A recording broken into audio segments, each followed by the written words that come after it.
ये कहानी उन 10,000 लोगों की है जो यहाँ इस साइलो नामी बंकर में 140 सालों से रह रहे हैं। 140 साल पहले इनके पूर्वजों के साथ क्या हुआ था? साइलो के बाहर जाते ही लोग मर क्यों जाते हैं? बाहर की हवा जहरीली कैसी हुई? उन विद्रोहियों ने इनके इतिहास को क्यों मिटा डाला? ये साइलो किसने बनाया? वो दिन कब आएगा जब धरती रहने लायक होगी? कब ये इस साइलो से बाहर निकलेंगे? ये तमाम सवाल साइलो के हर एक व्यक्ति के मन में है, पर इसका जवाब किसी के पास नहीं है। जो कोई भी अपने इतिहास को खंगालने की कोशिश करता है, यहाँ की कानून व्यवस्था यानी कि जुडिशल द्वारा उस व्यक्ति को दंडित किया जाता है और उन्हें मरने के लिए साइलो से बाहर खदेड़ दिया जाता है। कमाल की वेब सीरीज है, इसलिए लास्ट तक देखना, डेफिनेटली मजा आएगा। ये है शेरिफ होल्स्टन बैकर, जो सुबह तड़के ऑफिस जाने के लिए निकल चुके हैं। आज से 3 साल पहले उनके साथ कुछ बहुत बुरा हुआ था। ऑफिस पहुंचकर इसी संबंध में वो एक लेटर में लिखते हैं, जिसमें वो लिखते हैं कि आईने के सामने ज्यादा से ज्यादा फूल लगाकर रखना। फिर अपना बैच भी उस लेटर के साथ रख दिए। उनके पास किसी प्रकार का कोई खुफिया फाइल भी था। अब तक ऑफिस में डेप्यूटी मार्न्स भी आ चुके थे। उन दोनों के बीच बहुत गहरी दोस्ती थी। यहां से जाते टाइम शेरिफ होल्स्टन उन्हें होल्डिंग 3 में बुलाते गए। डेप्यूटी मार्न्स चौंक पड़े, क्योंकि कोई भी उस मनहूस जगह जाना नहीं चाहता। होल्डिंग 3 के अंदर एक जेल था, जहां पर जाकर शेरिफ अपने आप को कैद कर लिए। इसी जेल के विंडो वाली डिस्प्ले पर हम उनके किसी अपने को देखते हैं, जिनकी लाश साइलो के बाहर पड़ी थी। इतने में डेप्यूटी मार्न्स होल्डिंग 3 आए तो शेरिफ को जेल के अंदर देख परेशान हो उठे। गिड़गिड़ाने लगे कि जो गलती तुम्हारी पत्नी ने किया उसे मत दोहराना। पर शेरिफ यहां आने से पहले ही इरादा बनाकर आए थे। असल में ये काम तो उन्हें 3 साल पहले ही कर लेना चाहिए था। अगले पल बोल पड़े कि मुझे उसे देखने साइलो से बाहर जाना है।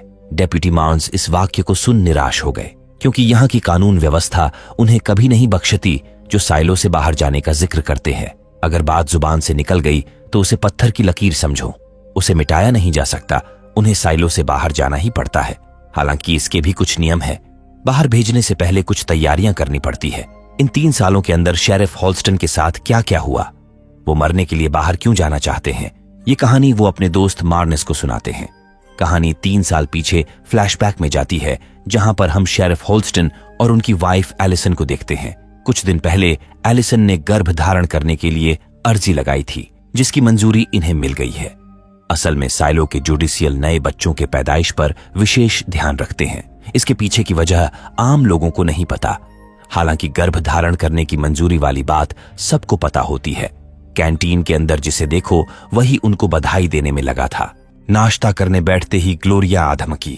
दरअसल ग्लोरिया जिनके बच्चे नहीं हो रहे होते, उन्हें परामर्श वगैरह देकर ठीक करने का काम करती है। उसे पता था कि एलिसन 2 बार अर्जी लेने के बाद भी गर्भ धारण नहीं कर सकी थी।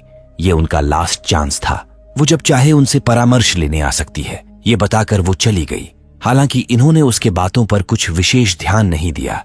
यहां से वो बर्थ कंट्रोलर निकलवाने डॉक्टर के पास गए, जिसे साइलो में रह रहे हर लेडी के अंदर लगाया गया होता है, ताकि वो बिना इजाजत के गर्भ धारण न कर सके। उस जगह को सुन्न करके डॉक्टर उसके बर्थ कंट्रोलर निकाल दिए। अब वो गर्भ धारण करने के लिए आजाद हैं। देखते ही देखते 1 महीने गुजर गए, लेकिन बात नहीं बनी। एलिसन IT विभाग से थी। यहीं पर हम उसके बॉस बर्नार्ड से रूबरू होते हैं। दरअसल एलिसन नियमों के खिलाफ जाकर एक लेख पोस्ट की थी, जिसमें उसने डिलीट हुए पुराने कंप्यूटर फाइलों को रिकवर करने के बारे में बताया था। बर्नार्ड ने उसके पोस्ट को तुरंत डिलीट करवा दिया और एलिसन को वार्न भी करता गया, ताकि वो ऐसी गलती दोबारा न करे। यहाँ हर जगह इतने सारे नियम क्यों हैं? अगर विद्रोहियों ने इनका इतिहास मिटा दिया तो ये उस बारे में सवाल क्यों नहीं पूछ सकते? अगर इनके इतिहास से जुड़ा कोई भी दस्तावेज मिलता है तो जुडिशियल के गुंडे उसे मिटा क्यों देते हैं? शेरिफ हर दफा उसके इन बहकी बहकी बातों को नजरअंदाज कर देते थे। उन्हें बस इतना पता था कि उन्हें अपने संविधान के रास्ते पर चलना है, जिसे कहते हैं द पैक्ट। ये वो किताब है जिसके अंदर साइलो के सारे नियम है, जिसके अंतर्गत इन्हें रहना है। इसी तरह 208 दिन कब गुजर गए पता ही नहीं चला। अब एलिसन के पास गर्भ धारण करने के सिर्फ 157 दिन बचे थे। अगली सुबह एलिसन ऑफिस जा रही थी, तभी ग्लोरिया एक बार फिर उससे मिली। पर यह गर्भ धारण करने के विषय में नहीं था। असल में उसे कुछ सवालों के जवाब चाहिए थे। आखिरकार उसकी जिद पर एलिसन को उसके घर जाना ही पड़ा। बातचीत करने से पहले वो नल चालू करके आई, जो कि बड़ी अजीब बात थी। असल में उसे पूरा यकीन था कि उनके सभी बातों को मॉनिटर किया जाता है। वैसे वो जानने की इच्छुक थी कि 140 साल पहले विद्रोहियों ने जो सर्वर मिटाए उनमें क्या था, उन किताबों में जो उन्होंने जला डाले, और क्या वो सच में विद्रोहियों ने किया था या फिर हमें यहाँ गुलाम बनाकर रखा गया है। आखिर हम जमीन के अंदर क्यों रहते हैं, असल में बाहर क्या हुआ था, आखिर वे क्यों नहीं चाहते कि हम बच्चा पैदा करें। एलिसन के पास उसके एक भी सवाल का जवाब नहीं था। उसने ये बात हॉल्स्टन को भी बताई, क्योंकि 3 साल कोशिश करने के बावजूद भी वो गर्भ धारण क्यों नहीं कर सकी। वैसे उनके पड़ोसी ने भी अर्जी डाला था, उनके बच्चे तो हुए हैं, इसलिए वो जुडिशियल को इसका जिम्मेदार नहीं ठहरा सकते, उनमें ही कुछ कमी होगी। वैसे भी एलिसन अब 38 की हो गई है। देखा जाए तो शेरिफ अपनी वाइफ के हर सवाल को दबा देते थे, जो आगे चलकर उन्हें बहुत खटकने वाला है।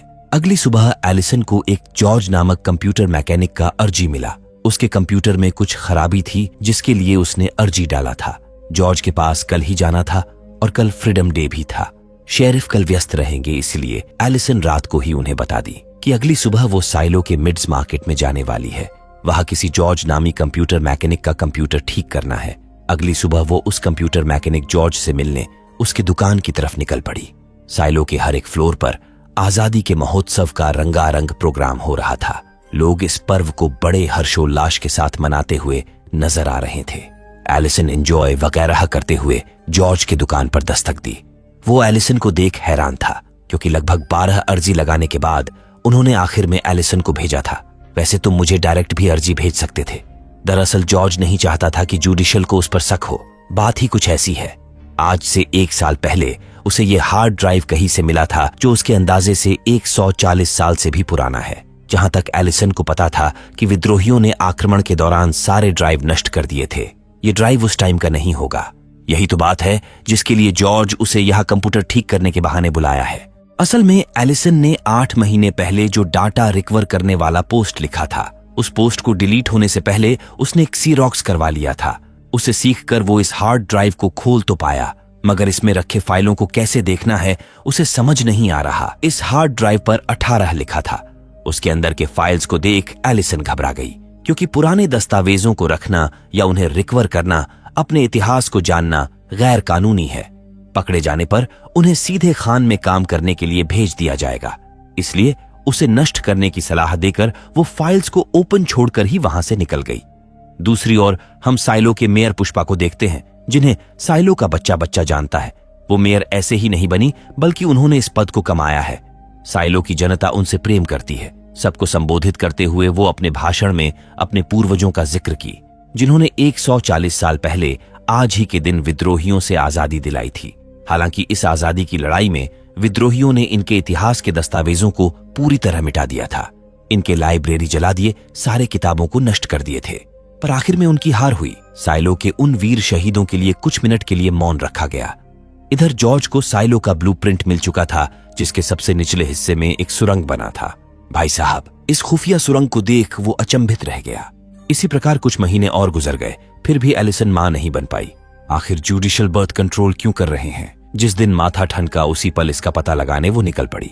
इसका जवाब उसे ग्लोरिया के पास ही मिल सकता था। उनके बीच क्या बातचीत हुआ ये तो नहीं पता, पर एलिसन अगले दिन छुट्टी लेकर मार्केट जाने का मूड बनाने लगी। हॉल्स्टन उसकी बातों से सहमत था, क्योंकि घूमने फिरने से उसका मूड भी ठीक हो जाएगा। हालांकि ये बहाना तो वो जॉर्ज से मिलने के लिए बना रही थी। उसे इस हार्ड ड्राइव के सारे फाइल्स देखने थे। इसमें हजारों फाइल्स थे, जिन्हें देखते देखते कब सुबह से शाम हो गई पता ही नहीं चला। एलिसन थक कर चूर हो चुकी थी, वापस जाने ही वाली थी, तभी उसकी नजर एक फाइल पर पड़ी, जिस पर लिखा था जेन कारमोडी क्लीनिंग। जाने से पहले सोची कि एक आखिरी फाइल खोल लेते हैं। भाई साहब, उस फाइल में एक वीडियो था, जिसे देख दोनों की आंखें फटी की फटी रह गई। बाहर के वातावरण में हरियाली तथा इन्हें कुछ उड़ते हुए जीव दिखे, जबकि साइलो के डिस्प्ले पर वे इन्हें कुछ और ही दिखाते हैं। आखिर माजरा क्या है? यही सोचते हुए एलिसन घर लौट आई। इन सब के बारे में शेरिफ को कुछ नहीं बताई। हालांकि वो एलिसन के लिए चिंतित था, क्योंकि इस बार भी वो माता पिता बनने में विफल रहे। नियम के मुताबिक कल सुबह 11 बजे इन्हें बर्थ कंट्रोलर लगवाने डॉक्टर के पास जाना होगा। खैर, अभी भी इनके पास 7 घंटे बचे थे, पर एलिसन हार मान चुकी थी। अगली सुबह उसका कुछ अता पता नहीं था। शेरिफ को लगा कि वो डॉक्टर के पास गई होगी, मगर वो वहां नहीं थी। यही नहीं, वो अपने ऑफिस में भी नहीं थी। काफी खोजबीन करने के बाद वो ग्लोरिया के घर पर मिली। उसको इस हाल में देख शेरिफ हैरान रह गए। तो बात ऐसी है कि यहाँ के संविधान लागू करने वाले उन्हें कभी भी माता पिता बनने देना ही नहीं चाहते। इसके पीछे की वजह तो वो नहीं जानती, पर उस दिन डॉक्टर ने पर्दे के पीछे उसका बर्थ कंट्रोलर नहीं निकाला था।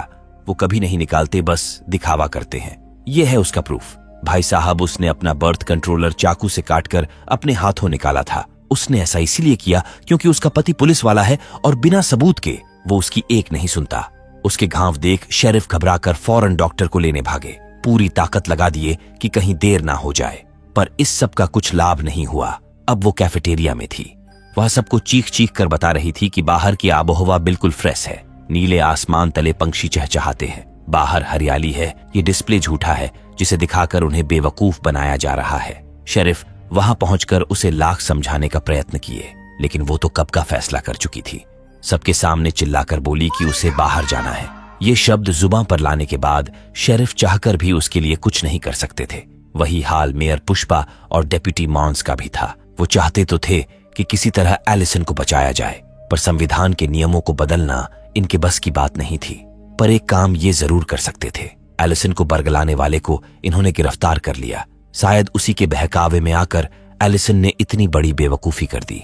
कोई और इस बुढ़िया के झांसे में न आए, इसलिए उस पर फौरन कार्यवाही की गई। कुछ महीने पहले एलिसन जॉर्ज से भी मिली थी, इसलिए उसे भी गिरफ्तार कर लिया गया। हालांकि वे दोनों कल भी मिले थे, ये बात उसने छिपा लिया। जुडिशल की टीम उसके दुकान को छान मारे, लेकिन उन्हें वहां कुछ नहीं मिला। लास्ट में एक ही जवाब सामने आया कि शायद एलिसन मां न बनने के सदमे को बर्दाश्त नहीं कर सकी, इसलिए उसने ये कदम उठाया होगा। वैसे भी वो बहुत जज्बाती है, जज्बात में आकर बोल दी होगी। पर अब क्या फायदा, उसकी विदाई का शूट वगैरह बनकर तैयार हो चुका था। आज साइलो में उसकी आखिरी रात थी। शेरिफ रात भर उसी के पास बैठे रहे। यहीं पर एलिसन ने उनको बताया कि चिंता करने की कोई बात नहीं, बाहर जाकर वो नहीं मरेगी। शेरिफ गुस्सा हो गए क्योंकि वे 3 लोग जो साइलो से बाहर जाने की गलती किए थे, उन तीनों की लाश आज भी वैसे ही पड़ी है। यही तो बात है, साइलो के सारे डिस्प्ले झूठे हैं। उन्हें जुडिशल कंट्रोल कर रहा है। वो नहीं चाहते कि हम बाहर जाए। किसके बच्चे होंगे, किसके नहीं होंगे, ये भी उन्हीं की चाल है। कोई रीजन भी तो होना चाहिए कि वो ऐसा क्यों कर रहे हैं। इसे जानने का एक ही तरीका है। जो भी साइलो से बाहर जाते हैं, उन्हें सेंसर को सफाई करने का काम दिया जाता है, ताकि वो बाहरी दुनिया को देखकर समझ सके कि बाहर रहने लायक नहीं है। अब तक जितने भी लोग साइलो से बाहर गए हैं, वो यही कहकर जाते हैं कि सेंसर्स की सफाई नहीं करेंगे, पर बाहर की हरियाली देखने के बाद वो अपने आप को रोक नहीं पाते और सफाई करने लगते हैं, ताकि किसी तरह साइलो के लोगों को सच्चाई पता चल सके। एलिसन भी यही करने वाली है। बाय चांस वो गलत हुई और बाहर की दुनिया वैसी नहीं हुई जैसा उसने सोचा है, तो वो इसे अपनी लाइफ की सबसे बड़ी गलती मानकर सेंसर की सफाई नहीं करेगी। अगर सब कुछ बढ़िया रहा तो वो साइलो की मिस्ट्री सॉल्व करने के बाद शेरिफ को लेने वापस आएगी। फिर वो हंसी खुशी एक साथ रहेंगे। यही सब समझाते समझाते कब रात ढल गया पता ही नहीं चला। अगली सुबह मेयर पुष्पा और उनके बाकी शागिर्द आगे का कार्यक्रम शुरू किए। एलिसन को बकायदा शूट और ऑक्सीजन पहनाया गया। फिर शेरिफ उसे आगे का नियम बताए कि उसने साइलो के नियम का उल्लंघन किया है, जिसकी कोई माफी नहीं है। हम नहीं जानते कि हम यहाँ क्यों हैं। हम नहीं जानते कि इस साइलो को किसने बनाया। हम नहीं जानते कि बाहर की दुनिया ऐसी क्यों है। हम नहीं जानते कि बाहर जाना कब तक सेफ होगा। हमें बस यही पता है कि हम आज बाहर नहीं जा सकते। साइलो से बाहर कदम रखते ही वो साइलो के कानून से मुक्त हो जाएगी। फिर भी वो हर बार बाहर जाने वाले व्यक्ति से सेंसर्स को क्लीन करने का आग्रह करते ही है, ताकि लोग बाहर की दुनिया को देख समझ सके कि साइलो ही एकमात्र सुरक्षित जगह है। इसके बाद उससे उसके आखिरी शब्द पूछे गए। शेरिफ हॉल्स्टनबेकर, मुझे तुमसे प्यार है, ये कहकर वो रो पड़ी, जिसके बाद उसको साइलो से रुखसत कर दिया गया। इधर एलिसन को देखने के लिए कैफेटेरिया में भीड़ जमा हो चुका था। साइलो का आखिरी दरवाजा खुलते ही वो बाहर निकली। फिर आसमान की तरफ देखने के बाद सेंसर के पास आई और क्लीनिंग करने लगी। शेरिफ चकित रह गए क्योंकि वो बोलकर गई थी कि बाहर हरियाली होगा तो ही वो क्लीनिंग करेगी। भाई साहब, इसका मतलब साइलो के अंदर का डिस्प्ले झूठा है। वे उसी उजाड़ जगह को देख रहे हैं जिसे उन्हें दिखाया जा रहा है। हालांकि थोड़ी दूर जाने के बाद एलिसन गिर पड़ी। उसका ऑक्सीजन सिलेंडर खत्म होते ही वो भी खत्म हो गई। जॉर्ज भी कैफेटेरिया में ही था। हम कहानी में 3 साल पीछे गए थे, जिसमें से 1 साल पूरे हुए। आज से ठीक 1 साल बाद जॉर्ज भी मर गया। उसका शव वेंटिलेशन फैन के ऊपर संदिग्ध हालत में मिला था। वो 120वें माले से खुद कूद कर मरा, ये पुष्टि करके शेरिफ केस क्लोज करने वाले थे। लेकिन डीप डाउन में रहने वाली एक इंजीनियर के चलते उन्हें दोबारा इस केस पर छानबीन करनी पड़ी। उस इंजीनियर का कहना था कि जॉर्ज का मर्डर हुआ है। अगले दिन शेरिफ और डेप्यूटी मार्न्स पूरे एक दिन का सफर करके डीप डाउन में पहुंचे। ये है डेप्यूटी सितारा, जिनकी पोस्टिंग डीप डाउन में है, मतलब साइलो के सबसे निचले हिस्से में इनकी ड्यूटी है। उस इंजीनियर को वो बखूबी जानते थे। जॉर्ज के बॉडी का निरीक्षण के लिए वो भी आने वाली थी, पर वो नहीं आई, इसलिए ये उसके पास पहुंच गए। भाई साहब, यहाँ पर साइलो को चलाने वाला एक बहुत विशालकाय जनरेटर था, जिसे ठीक करने में वो इंजीनियर लगी थी। उसका नाम था जूलियट निकोलस। उससे मिलने के बाद ऐसा क्या हुआ कि तुम बाहर जाने के लिए मजबूर हो गए? मतलब ये सवाल परजेंट में एक दूसरे से बात करते हुए डेप्यूटी माउंस शेरिफ से पूछ रहे हैं। खैर, वो कुछ बताना तो नहीं चाहते, पर इतना जरूर बताए कि वो बाहर जाकर एलिसन को ढूंढेंगे। हालांकि उसकी लाश तो वही पहाड़ी पर पड़ी है, पर जो वो देखते आ रहे हैं, हो सकता है सच्चाई उससे परे हो। अगली सुबह शेरिफ को देखने के लिए हर माले के कैफेटेरिया में भीड़ जमा हो चुकी थी। डीप डाउन वाले कैफेटेरिया में भी भारी तादाद में लोग आए थे। असल में ये पहली बार था जब किसी को बाहर जाते देखने के लिए हर माले के कैफेटेरिया में भीड़ इकट्ठा हुई थी, क्योंकि शेरिफ सबके चहेते थे, हर कोई उनका सम्मान करता था। इधर सारी फॉर्मेलिटी पूरा करने के बाद शेरिफ को आखिरी शब्द बोलने को कहा गया। वो सबको परेशान करने के लिए निराश थे, जिसके बाद उन्हें रुखसत कर दिया गया। बाहर निकलते ही उनके होश उड़ गए। एलिसन बिल्कुल सही थी। उसने जैसा बताया था, बाहर की दुनिया बिल्कुल वैसी ही थी। नीले आसमान तले पंछी चहचहा रहे थे। हालांकि ये दृश्य साइलो के अंदर रहने वालों के लिए बिल्कुल इसके विपरीत था। उन्हें तो सिर्फ बंजर भूमि दिख रहा था। इस खूबसूरत नजारे को देखने के बाद शेरिफ फौरन सेंसर को क्लीन करने गए, इस उम्मीद में कि शायद अंदर वाले इस खूबसूरत नजारे को देख सके। 3 मिनट बाद जब उनके शूट का ऑक्सीजन खत्म हुआ, उन्हें सांस लेने में दिक्कत होने लगी। किसी तरह वो अपने हेलमेट को निकाल फेंके, लेकिन इससे भी कुछ फर्क नहीं पड़ा। वो भी एलिसन के बॉडी के पास जाकर दम तोड़ दिए, जिसे देख जूलियट चिल्ला पड़ी कि वो 1 नंबर का झूठा था। आखिर वो शेरिफ के बारे में ऐसा क्यों बोल कर गई, और वो इतने गुस्से में क्यों है? खैर, मसला चाहे जो भी हो, डेप्यूटी मार्न्स के पास हम उसी लेटर को देखते हैं जिसे साइलो से बाहर जाने से पहले शेरिफ ने लिखा था। इस खत में कुछ ऐसी बातें थीं जिसे डेप्यूटी मार्न्स छुपाना ही बेहतर समझे। वहीं शेरिफ के ना होने से काफी जगहों पर अराजकता भी फैलनी शुरू हो चुकी थी। यहीं पर हम जुडिशल के एक मेंबर रॉबर्ट सिम्स से रूबरू होते हैं, जिन्हें देखते ही झगड़ा करने वालों की बोलती बंद हो गई। इन्हें शांति बहाल रखने के लिए जितना जल्द हो सके नए शेरिफ को चुनना होगा। तो वही पुष्पा इस बात को लेकर परेशान थी कि जुडिशल किसी अपने बंदे को शेरिफ के लिए न चुन ले।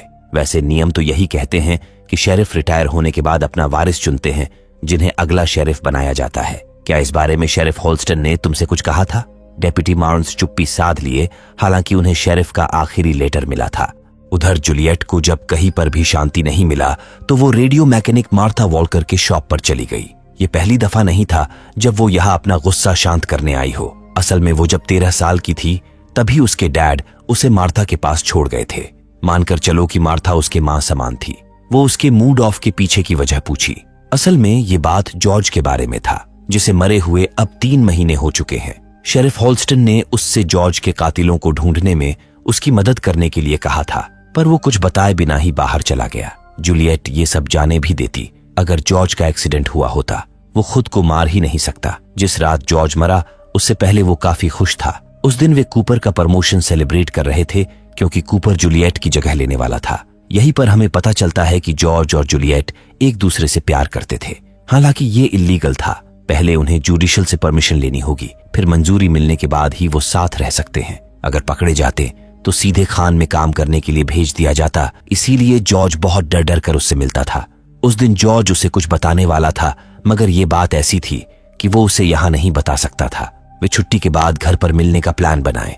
जूलियट जब ड्यूटी से देर रात घर लौटी तो उसे एक थैला मिला, जिसके अंदर किसी प्रकार का औजार और एक लेटर था, जिसमें लिखा था कि ये औजार जहां हमने पहली बार देखा था वो जगह तुम्हें याद है।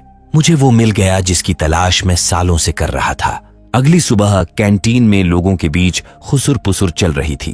कूपर भी उदास था। उसके जरिए जूलियट को पता चला कि वो कंप्यूटर मैकेनिक पिछली रात 120 माले से कूदकर जान दे दिया। भाई साहब, जूलियट के पैरों तले जमीन खिसक गई। उसे समझ ही नहीं आ रहा था कि अब वो क्या करे। बड़ी मुश्किल से संभलने के बाद वो डेप्यूटी सितारा को इसकी कंप्लेन करने पहुंची कि जॉर्ज की हत्या की गई है। वैसे डेप्यूटी सितारा उसकी बात सुन तो लेते, मगर इसके लिए सबूत चाहिए। ऊपर से उन्हें जवाब भी देना होगा कि जॉर्ज की हत्या की जांच करवाने वाली लड़की उसकी क्या लगती है।